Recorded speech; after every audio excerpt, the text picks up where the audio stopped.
It's a dirty world out there. Well, like there's literal dirt. There's a lot of dirt. But I'm not talking about dirty dirt. I'm talking about the stuff that makes us sick. Pathogens, parasites. And because they're basically everywhere, there's a good chance that they might end up inside you. So all these little jerks evolved to exploit us, it makes sense that we also evolved a sense to avoid stuff that could be chock full of them. Things like poop or other bodily excretions and rotting meats and vegetables. Basically, everything we all agree seems gross. That's where humanity's universal sense of disgust comes from, or so one idea goes. Disgust protects us from catching diseases. And 2 new studies published this week in the journal Philosophical Transactions of the Royal Society B dug a little deeper into that feeling. One team of researchers broke the sense down by surveying around 2,700 people, mostly from the UK, US, and Canada. These participants had to rate their level of disgust on 75 different scenarios, from hearing someone sneeze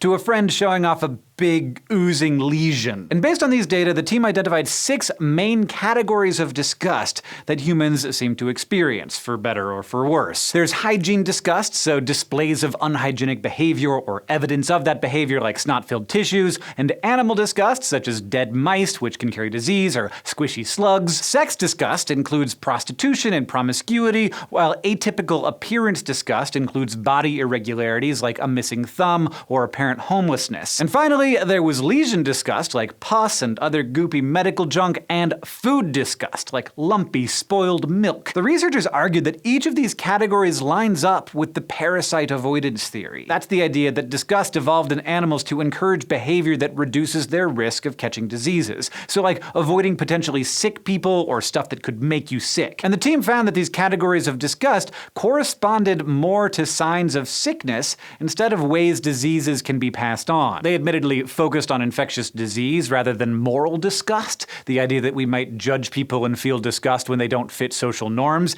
even though there's probably an intersection between those ideas. Overall, there was a lot of variation in people's total sensitivity to these scenarios. But on average, women were more likely to rate things more disgusting than male respondents, and they found risky sexual behavior and animals carrying disease extra gross. And the older the participant, the less disgusting they rated scenarios, except for hygiene. So while all humans experience disgust, there were lots of different trends, and there's still a lot of work to be done before we can develop new ways to keep our environments and ourselves healthy. For example, the research did not study how participants' levels of disgust changed over time, or like if food disgust decreased the more hungry people got, because I don't know about you, but sometimes when I get real hungry, that old hard pizza starts to look kinda good. And humans might not be the only animals that experience disgust. According to the other paper published this week, one of our closest genetic relatives could too. You might be wondering how that's possible, because chimps are known for grabbing a piece of poop and just throwing it at you. But we're not talking about chimps, we're talking about bonobos, which are basically smaller chimps with different social norms. And yeah, they can also throw poop,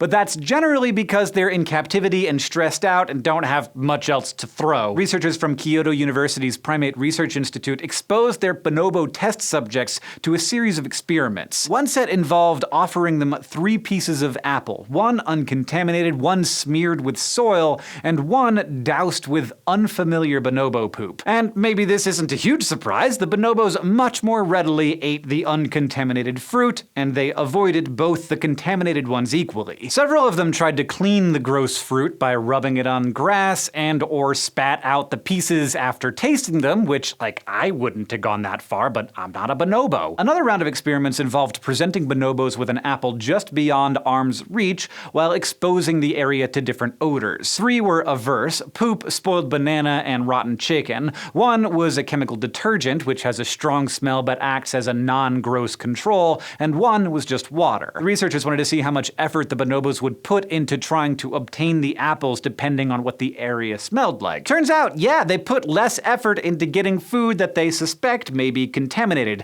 but the water and detergent were about the same, so they seemed to only avoid the disgusting smells. In both cases and in other tests, the younger the bonobo, the less they were concerned with contamination, which is basically in line with human children. The researchers suggest this behavior could be tied in with exploring the world and possibly helps them build up their immune systems. But there are a couple of caveats here. The researchers acknowledge that these bonobos are used to being fed by humans, and the food samples weren't discovered in their enclosure. So it's not clear how generalizable the results are to how bonobos would normally act in the wild. And while the results are also in line with the parasite avoidance theory, they didn't test it directly. They just tested behavior and basic decision making. So they could not conclude that bonobos actually show evidence of feeling disgust. Now, if you'll excuse me, I have to go show the pus-filled lesion on my foot all around the office during lunch break. For science. If you want to share non-disgusting science with your friends, we are adding more finds to SciShowFinds.com today. Some of the favorites are still available, like Mars socks and the strongest refrigerator magnets in the world,